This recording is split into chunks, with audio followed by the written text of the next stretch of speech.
The categories that we will consider today, I know that I'm not talking about the labor market test, labor agreement. That's because it's quite unique, and there's not many grants in a year. So there's no point for us to go through that too deeply. If you are considering to migrate under the labor agreement, please do contact us directly.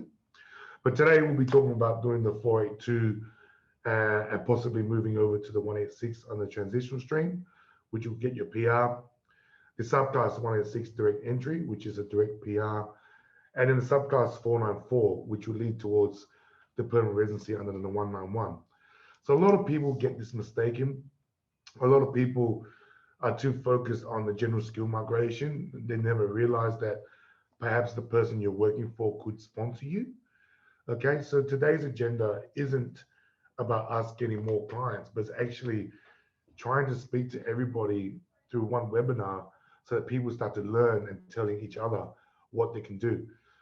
Because it's very difficult when people come in and they always come and see me and they say, I don't have the right IELTS score or the PT score to get nominated, or accountants are off their list. But I've been working as an accountant for the last 5 years. I sit there, I'm like, why don't you just get sponsored? Okay. So that's what today's about. Yeah. So the streams here, I've broken it down to a little bit more so you can sort of see and understand as I go through. So the 482 is broken into two categories. You got the short-term SOL, which is no pathway to permanent residency under the 186, but there is a pathway to permanent residency by moving to the 494 afterwards, and also through the labor agreement and DARMA. Okay. The medium to long-term list is what everyone wants to be on. It's the engineers, the accountants, the nurses, right? It's the cream of the crop of occupations. Through the 482, you can get a pathway to permanent residency under the 186. We call it the TRT. And I'll explain that a bit further. Again, the 186 ENS is a direct entry PR, so you go straight to permanent residency. The 494, it can link to the 482, but this is more suited to regional occupations and those on the regional occupation list. So, this will be for occupations that are not in the major cities such as Melbourne, Sydney, and Brisbane. Okay. Essentially, everywhere else will be exposed for the 494. So going through the bottom, the skilled occupation list, there's three at the moment that you need to consider. The regional, which allows you to pretty much access all the categories, but really the more, lower skilled areas can also get the permanent residency from there. The short term is limited, but can link again back to the 494, and some instances the 190 in some states. But the MLTSSL, again, that's the main one you want to be on, right? So before I start, every sponsor in each of these visa categories essentially need to meet these criteria. So if you're working for somebody at the moment and you're thinking about getting sponsored by them, but your visa expires in like 2 weeks, you need to be careful because there are some variables you need to understand that need to be completed before you get sponsored. So the first thing is going to be the labor market. Like, does it require your occupation? Did you advertise the occupation for 28 days? Did you advertise it correctly by doing 2 nationally accredited websites plus Job Active, which came into play in October 2020? Company financials, if it's a new company, there's no history to demonstrate that they could sustain your employment. I mean, if you were to be employed as an accountant and you have 3 years work experience and you tell them I'll earn a salary of 54,000 just so I can get my visa, there's issues there. Okay, so the company's financials and how long they've been around is very important. Understanding the fact that the employers need to do the SAF training levy. So this SAF is a Skills Australia fund, which allows Australian people to be trained in these industries, for instance. Previously, we used to have to pay money in a training benchmark.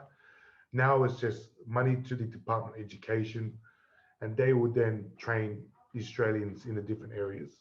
Okay. And obligations to the Department of Home Affairs. This means making sure that your employer follow the rules before. They aren't barred from sponsoring. They understand their responsibility. They understand how fair work works. Yeah. So, for instance, if you're abused at work, if you've been bullied at work, you can walk and still potentially keep your permanent residency. Okay. So, there are obligations that your sponsors need to meet on this visa. So, it's not, you can't get abused because you're a foreigner. You need to understand, and they need to understand that there are obligations in place. Cool. So the first one is a subclass 482. Okay, I will have a table at the end of my part of the presentation, which will make it a lot more easier for you to review. Perhaps you want to take a photo of it at the end. So the short-term list, like I said, doesn't lead towards the permanent residency under the 186.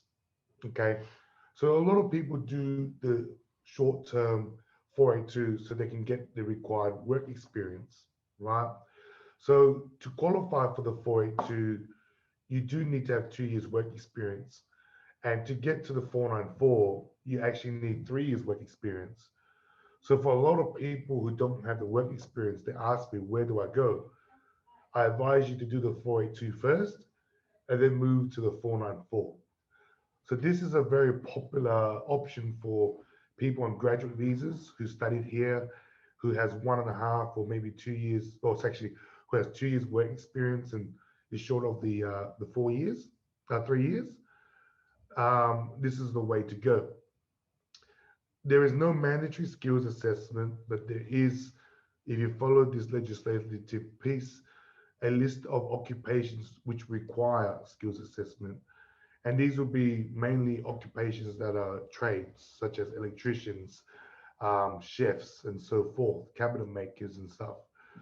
But Brian will speak about skills assessments later for you to understand how to qualify. Okay. And the short term visa is essentially what it is. It's just for 2 years. For you to get the extra 2 years to make it to 4 years, you need to be exempt. And that really depends on your occupation and also the country that you're from.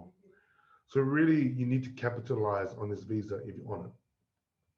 Like the student visa, the 482 short term has a GTE component, meaning that you need to prove and explain to the department why you're here on a temporary basis. Okay, so you need to be careful with that. But you can see the English requirement is not so bad.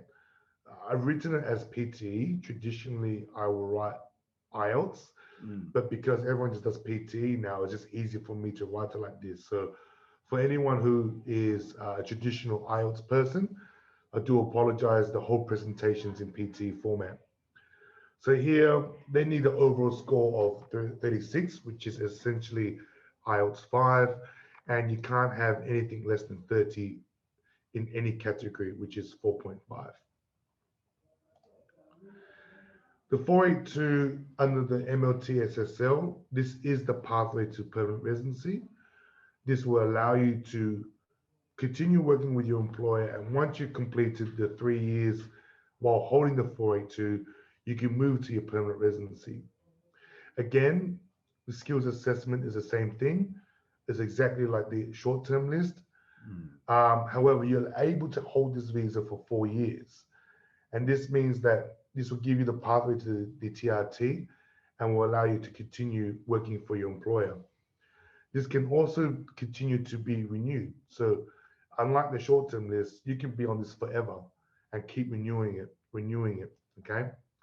But you see here, the English requirement is different. It's 36 in each band.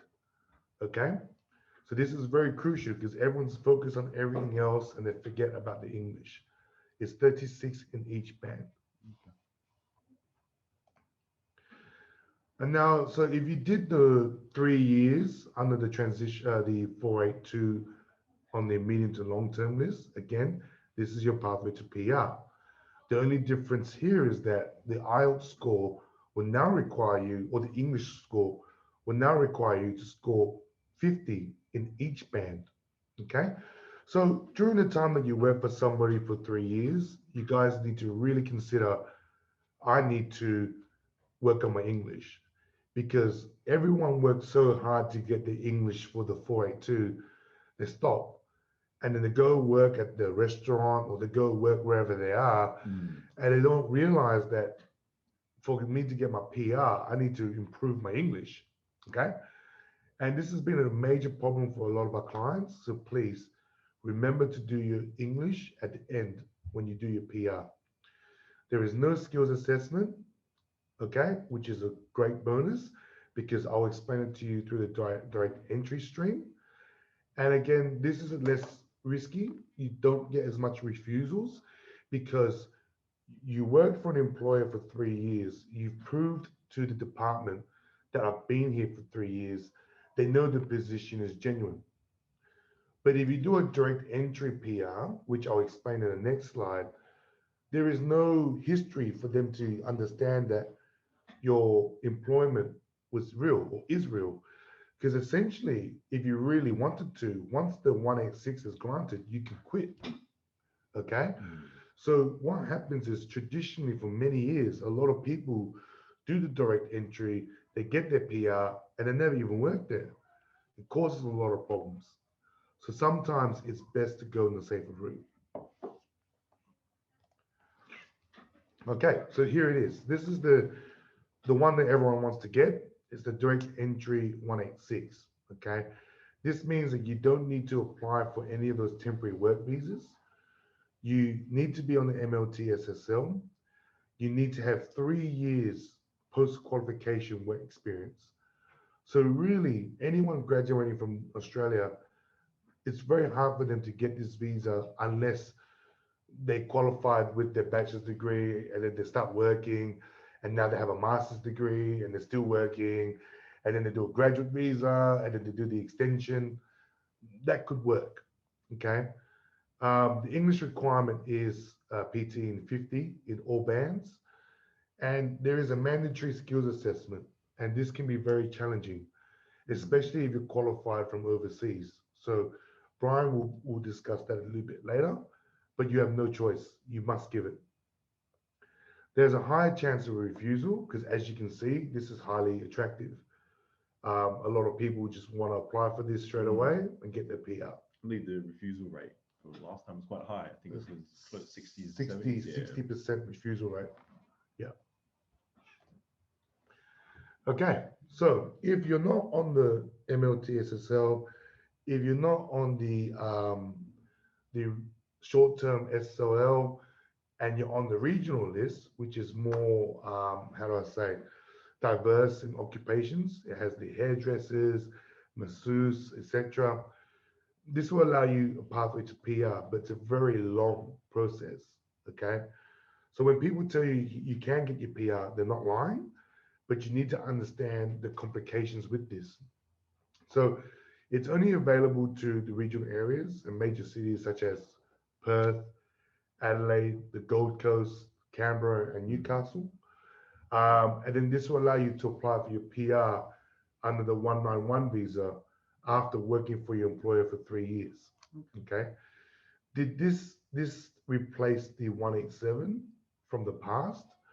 And the reason being is the 187 was very similar to the 186 direct entry, where you apply for your PR and I promise immigration I will stay here for 2 years Mm. and I'll stay regional for 2 years. And there was too many people not doing that. So what immigration decided to do is to split it into two visas and say, you know what, you do your 2 years first, and Then then you or wait. your 3 years, and Mm. then I'll give it to you. Okay. And because of that, the 191 does not exist yet. It does not start until November 22nd. So we don't know exactly what is the requirements or what conditions you might have, but that's the advice that we've been received from the department.